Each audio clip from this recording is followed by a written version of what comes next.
Franck Ferrand raconte sur Radio Classique.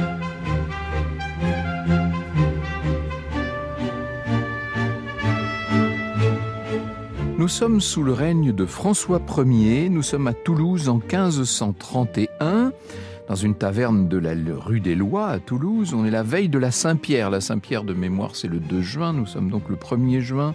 La taverne est bondée d'étudiants en droit qui sont là pour fêter la fin de l'année l'année universitaire.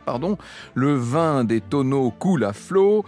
La vie étudiante est très développée à Toulouse. Elle est structurée en trois grandes alliances qu'on appelle des nations.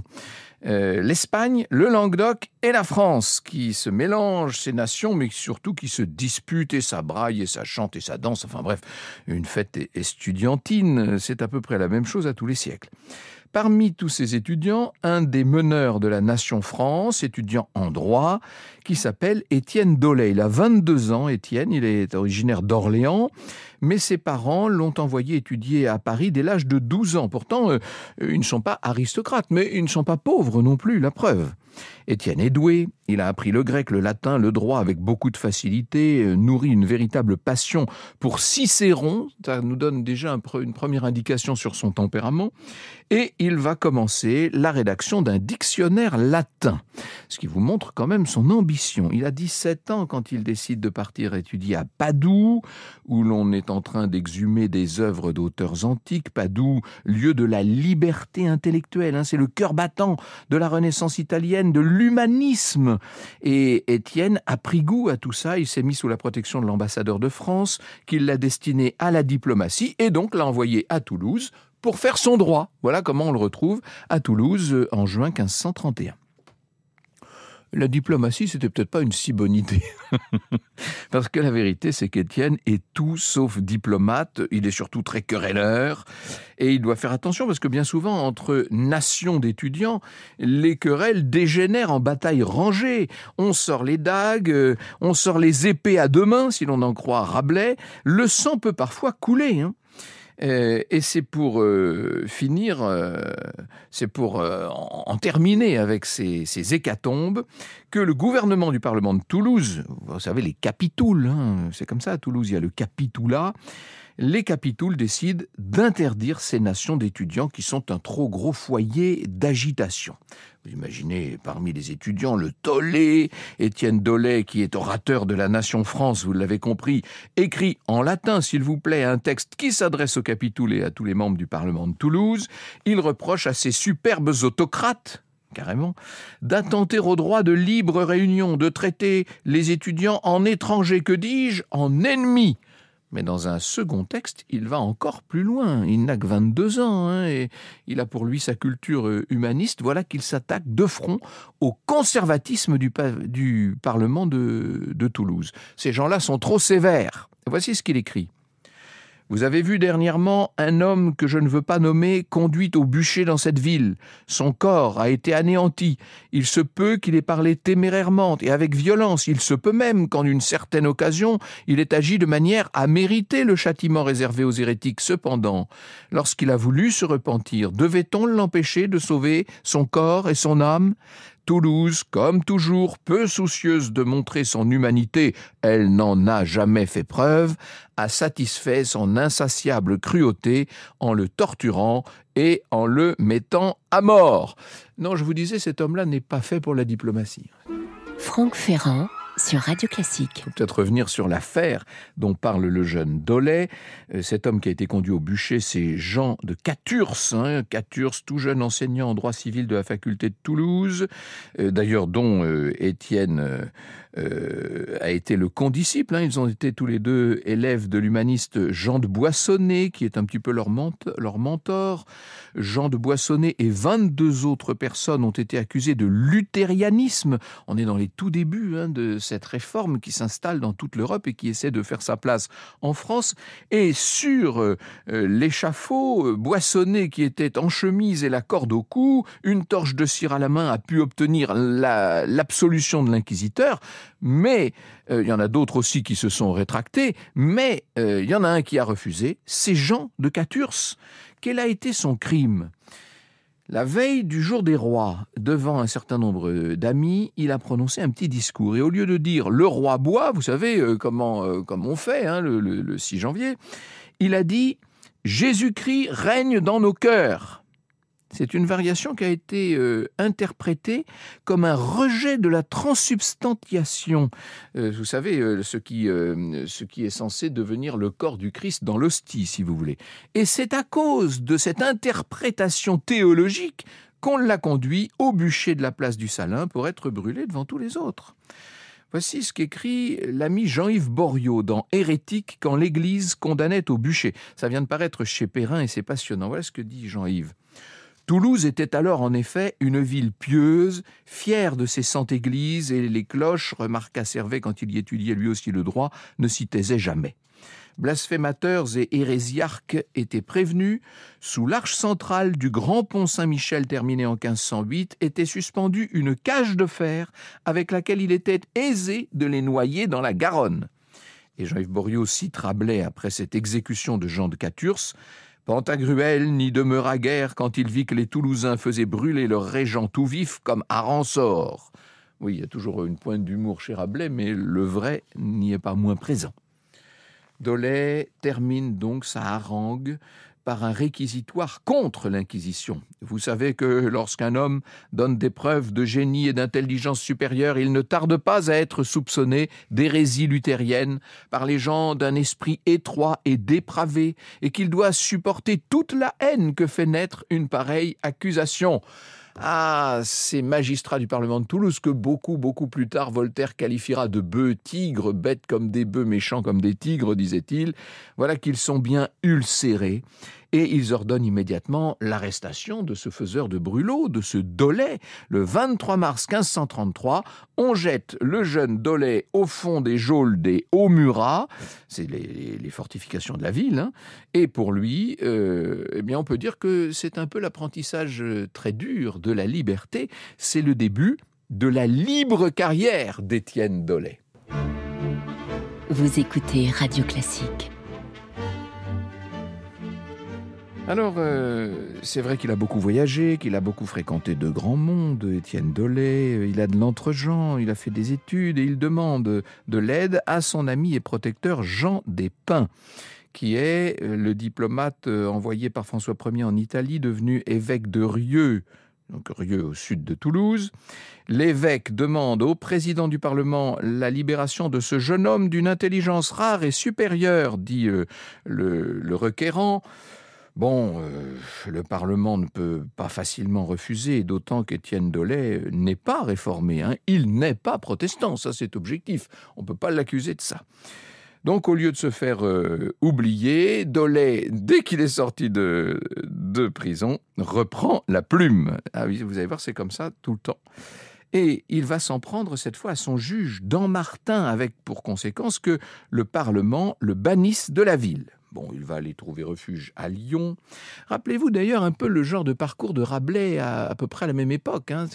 On circule beaucoup dans un royaume de France où rester longtemps dans la même place peut souvent vous attirer des ennuis. Bref, à cette époque, Lyon est une ville réputée tolérante et Doley a un ami à Lyon qui est imprimeur, c'est Sébastien Griffe, qui va proposer à Doley de publier ces fameux textes-là, les discours contre Toulouse.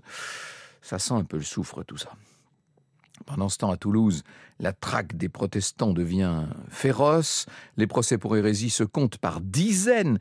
Dans les années 1540, il y en aura 200, avec 18 condamnations au bûcher. Et Paris n'est pas en reste, notamment après la fameuse affaire des placards, dont j'ai plusieurs fois eu l'occasion de vous parler ici même. Cette affaire de 1534, ces affiches qui attaquent le catholicisme et qui ont été placardées jusque sur les murs des palais royaux et même jusque sur la porte de la chambre du roi et qui a mis François Ier en grande colère. On a brûlé sur la place Maubert 3 imprimeurs qui ont été accusés de diffuser des livres de Luther. C'est le tout début, ce sont les prodromes, l'aube des guerres de religion qui sont en train de se passer là. À Lyon, Étienne Doley se plonge dans ses études de lettres. Il publie ce fameux dictionnaire étymologique latin qui s'appelle le Commentarium Linguae Latinae, il avait commencé ce dictionnaire, je vous l'ai dit, quand il était adolescent. Il ne vit pas reclus pour autant, et un soir, sans doute à la suite d'une provocation, il est pris dans une bagarre, dans une rixe.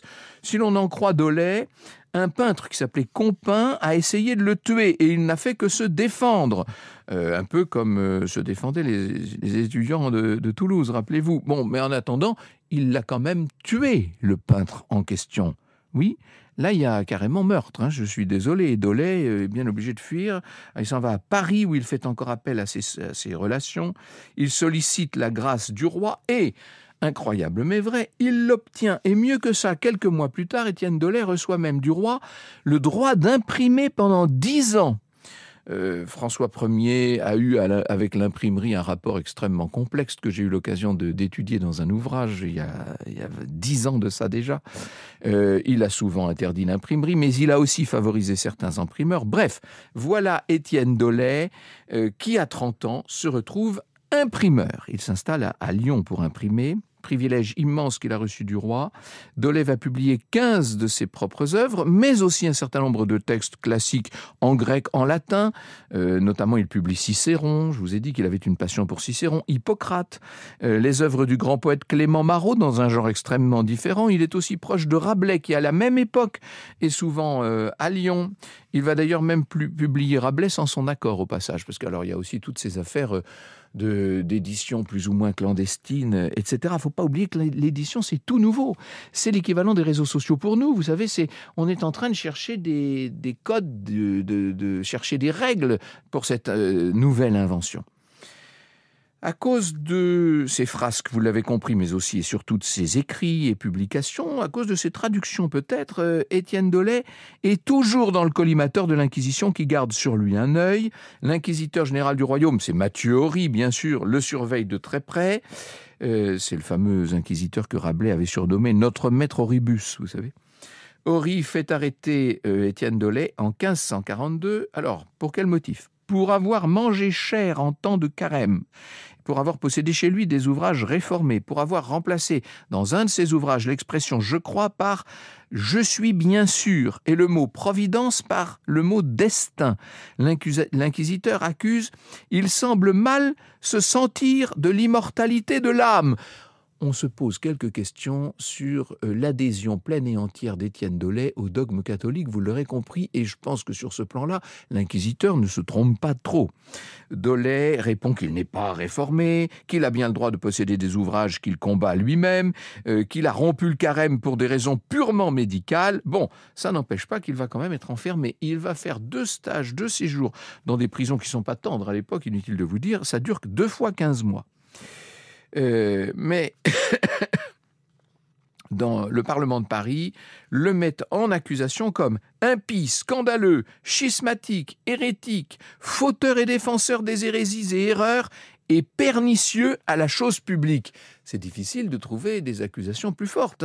Et ça, c'est le Parlement de Paris qui parle de toutes ces hérésies. Il a publié, dit-on, des auteurs classiques stoïciens et épicuriens, et puis surtout, il est athée. Une fois de plus, c'est François Ier qui va sauver son bien-aimé Doley, je cite.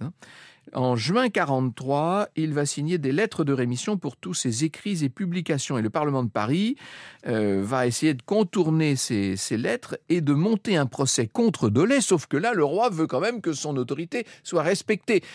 Parmi les nombreux combats de François Ier, il y a celui qu'il mène contre le Parlement de Paris, en l'occurrence. Et le roi tape du poing sur la table. Bon, les magistrats sont bien obligés d'obtempérer. Nous restons quand même dans une monarchie absolue, mais ils le font à contre-cœur. Doley donc est libéré, vous l'avez compris, mais il a tous ses ennemis, notamment à Lyon, parmi ses propres collègues imprimeurs. Et lors d'une grève des ouvriers, on dit qu'il aurait semblé soutenir les grévistes au lieu de se mettre du côté des patrons d'imprimerie, lui qui avait sa propre imprimerie. Et ses collègues ont vu là une véritable trahison. Ils ont juré la perte d'Étienne. Ils expédient à Paris 2 lourds paquets de livres en inscrivant le nom de Doley comme expéditeur. Comprenez bien ce qui se passe. Sur la fiche d'expédition, ils mettent le nom de Doley, pas sur la fiche de destinataire. Un peu comme si Doley voulait lui-même envoyer des livres à Paris pour les vendre. Et ce sont des livres compromettants, bien sûr. Publications latines et grecques, mais aussi ouvrages réformés, publiés à Genève.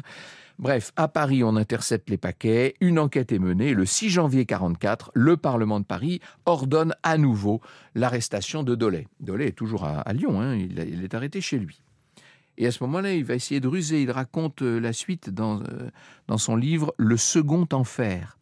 Il explique à son geôlier qu'il doit absolument repasser chez lui pour récupérer une somme d'argent. Il promet au geôlier une bonne carafe de muscat. Bon, le garde accepte. 4 sergents vont donc escorter Doley jusqu'à chez lui. Le voilà devant sa porte, mais d'un mouvement, il arrive à se faufiler dans l'entrée. Il claque la porte derrière lui, ce qui fait que les sergents restent dans la rue. Doley se précipite vers l'arrière de la maison, dont il connaît évidemment les recoins par définition, c'est la sienne. Il débouche sur la Saône. Là, il y a une petite barque qui l'attendait. Ça lui permet de s'échapper et il va prendre la direction de l'Italie. Et pour le Parlement de Paris, et pour le grand inquisiteur lui-même, c'est une humiliation. Mathieu Ory est furieux. Quelques jours plus tard, sur le parvis de Notre-Dame de Paris, il fait brûler tous les livres imprimés par Doley pour éliminer la damnée, pernicieuse et hérétique doctrine, dit Ory. Et c'est le soir, là, on est en plein février, selon Doley, un attroupement de malingreux pilleurs, francs-mitoux, sabouleux, coquillards et tire-laines vient se réchauffer devant les flammes. Bon, c'est une version des choses. En tout cas, l'avertissement a été sévère pour Doley. On a brûlé ses livres en attendant de le brûler, lui, si jamais il devait reparaître. Franck Ferrand sur Radio Classique. Il ne va pas rester si longtemps que ça en Italie. Doley, il décide de rentrer en France, sans doute pour voir sa femme et leur enfant. Il arrive donc à Troyes et là, il est arrêté. Il est au cachot à la conciergerie à Paris et cette fois, François Ier ne va rien pouvoir faire parce qu'en août 1944, le roi est occupé à toute autre chose. On est de nouveau dans la guerre et l'Inquisition va pouvoir faire son travail, j'allais dire, tranquillement. Alors c'est vrai qu'il a été amnistié pour tout ce qu'il avait fait avant 1943, mais on va s'intéresser donc à ses dernières publications. Et on finit par exhumer un détail dans un texte de Platon sur la mort que Doley a traduit lui-même. Donc c'est lui qui a fait la traduction, attention. Selon Platon, Socrate aurait dit à Antiochus « La mort ne peut rien sur toi car tu n'es pas prêt à décéder. Et quand tu seras mort, elle ne pourra rien sur toi car tu ne seras plus. » Or Doley, lui, a traduit « car tu ne seras plus rien du tout ». Ah, est-ce qu'il n'y aurait pas de l'hérésie dans ce rien du tout ? Vous imaginez, entre parenthèses, à quel degré de perversité peut arriver un tribunal lorsqu'il veut vraiment condamner. On affirme que Doley a bien ajouté cette mention qui n'était pas dans le texte d'origine. Alors on ne connaît pas la défense de Doley puisqu'elle a été perdue. On imagine qu'il s'est néanmoins bien défendu. Ça ne l'empêche pas d'être condamné pour blasphème, sédition, exposition de livres prohibés. Il va être soumis à la question extraordinaire, c'est-à-dire à la torture, et conduit place Maubert pour être jeté dans un grand feu avec ses livres. Franck Ferrand sur Radio Classique. Donc le 3 août 1546, il y a la torture et le bûcher pour cet homme de 37 ans qui va subir des souffrances atroces.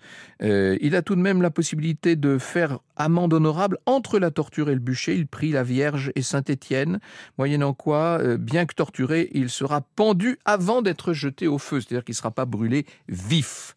C'est pas le seul imprimeur qui soit brûlé cette année-là. En 1546, 4 autres sont passés sur le bûcher place Maubert pour hérésie. La condamnation rendue par le Parlement le montre. On jette le libraire ou l'imprimeur au feu avec ses livres. Vous comprenez bien qu'au-delà de l'imprimeur, c'est le livre. C'est d'une certaine manière une certaine vision libre du savoir que le Parlement et l'Église de l'époque veulent réduire en cendres.